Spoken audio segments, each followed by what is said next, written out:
Say, Fred, meet Mary Brown, new drill press operator. Mary, this is Fred Yates. Hello. How do you do? I've introduced Mary around, so get her started, will you?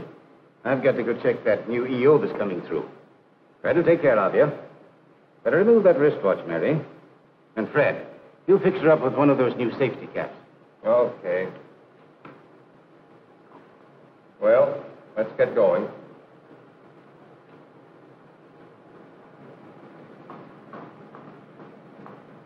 Well, there's your machine. It's all set up. Here's the material you're working on. Now, all you've got to do is put each tube in the jig with the threaded end at the open end of the jig. Tighten up on your thumb screws. Hold the jig solidly under the drill. Put a little oil on the drill. Then when you start drilling, ease up on the handle so the part won't climb the drill and bust it. Okay? Well, I guess I... Swell. Go to it. I'll be back in a little while. Oh, and by the way, read your safety book before you start to operate.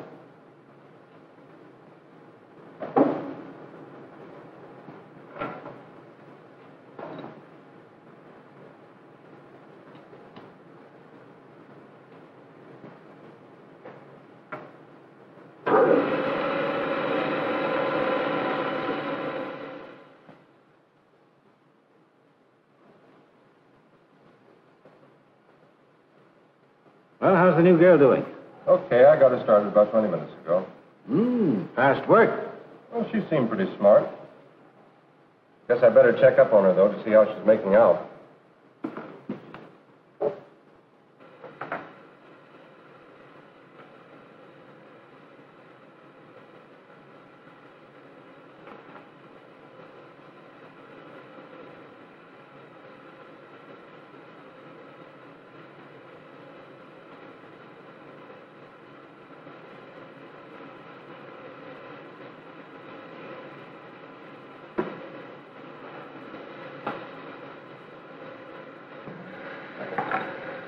Well, how you doing?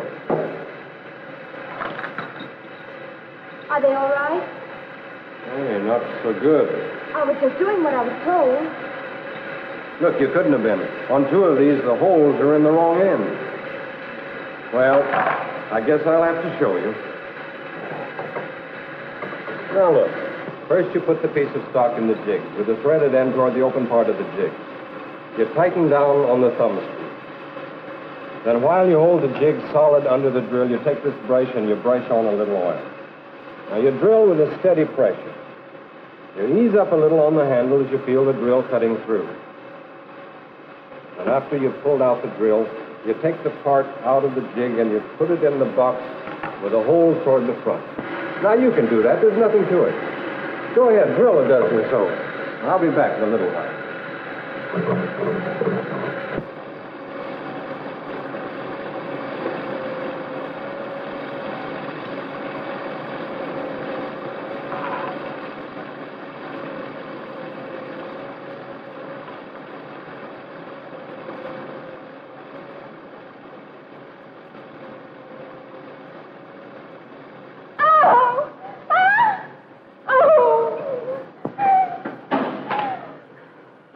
I guess you'd better take a rest. What's the trouble? Nothing at all. The part climbed the drill, that's all. Of all the dumb bunnies. Now we've got to get another operator. I thought you said you got her started okay. Well, I told her and I showed her. What more could I do? I'm afraid there's a little more to it than just telling and showing. But look, Fred, why don't you watch Bill? He's a darn good instructor. Or maybe some of the other boys who are older hands at the gate. Yes, there is more to it than just telling and showing. There's a lot more to it. And in the weeks that followed, Fred found that instructing called for a step-by-step procedure. He learned to apply common sense to the needs of each particular person.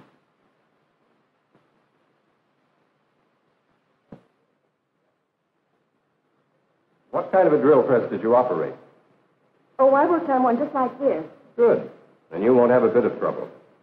What kind of material did you work on? Mostly flat stuff. Well, this job is a little different. It's a hollow tubing job. But it won't take you any time at all to get the hang of it. Now then, this is the part that you're going to be working on. It doesn't look very important, but it is an important part in an airplane. And your job is going to be to drill a hole right here through the collar so that it can be tapped later on for a set screw. This is the final assembly, and the part that you'll be working on goes right here. I see. And this is the hole I've got to drill? That's right. Now, if you'll just stand right here where you can see, I'll explain everything to you step by step as we go along.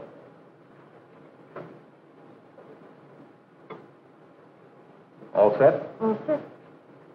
First, you fit the piece in the jig with the collar fitting snugly in the wider portion of the recess. Then you tighten the larger thumb screw so that the hole will be accurately located. Then tighten the smaller thumb screw so that the work will be securely held in the jig. Now, you already know how to start and stop the machine. You start it with the pedal at the right and stop it with the pedal at the left.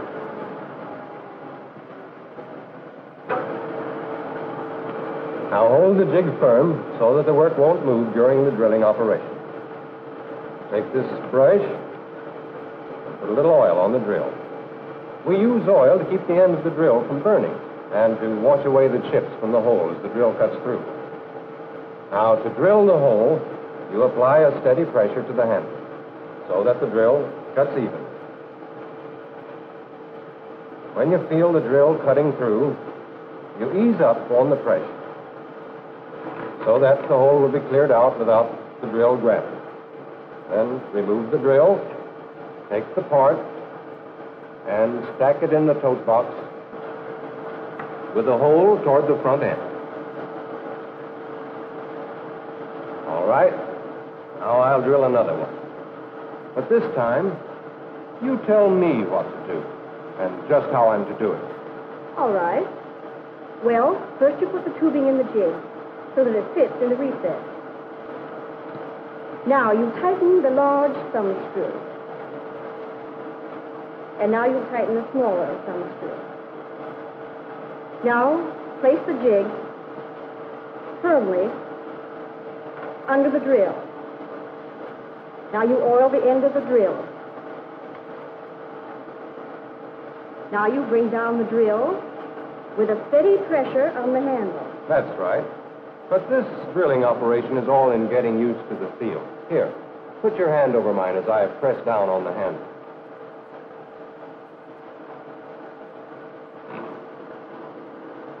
Now it's just beginning to come through.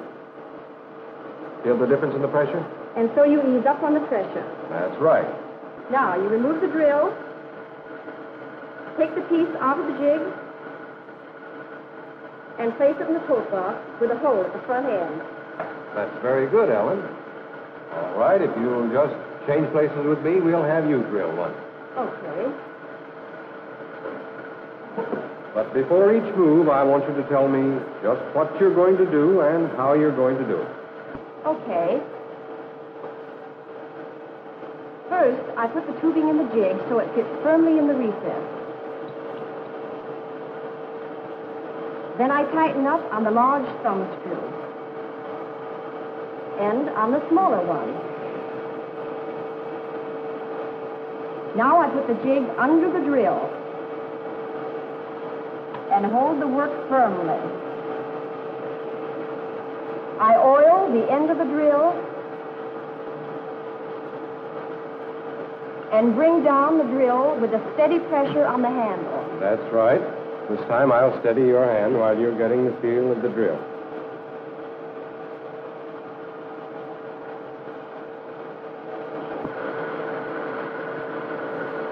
Now the drill's just starting to come through. I ease up, remove the drill, and take the part out of the jig.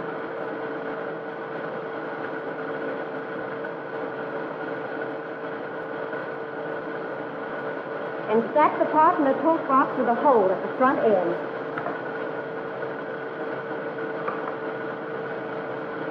You've got the pattern of the job all right, and you know how to apply it. But just to make doubly sure, suppose you run through it once more, and this time, give me the reasons why. All right. First, I put the tubing in the jig so as it'll fit firmly in the recess. Next, I tighten the large thumb screw and also the smaller one. Now, I put the jig under the drill and hold the work firmly. Yes, why? So the work won't move during the drilling operation. Now, I oil the drill so as to keep the end of the drill from burning. And there's another reason. Oh, and so as to wash away the chips from the hole as the drill comes through.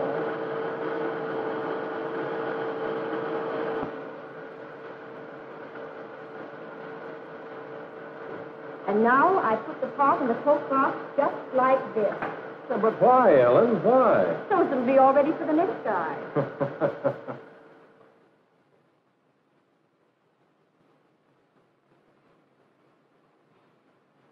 Well, can I check off the new girl on the training timetable? Has she learned the job? She's right on the beam. Okay. But tell me, how did you go about it? Well, first I showed her what to do and explained the operation step by step. Then she told me what to do as I repeated the demonstration. Then she actually did the work, but told me just every move she was going to make before she made it. Then she repeated and gave me all the whys and the wherefores. Then she actually took over the job while I stood by and made sure that she had everything down pat. Now she's on her own, and she's going to make an A1 operator. Any difference between telling and showing and instructing? A whale of a difference.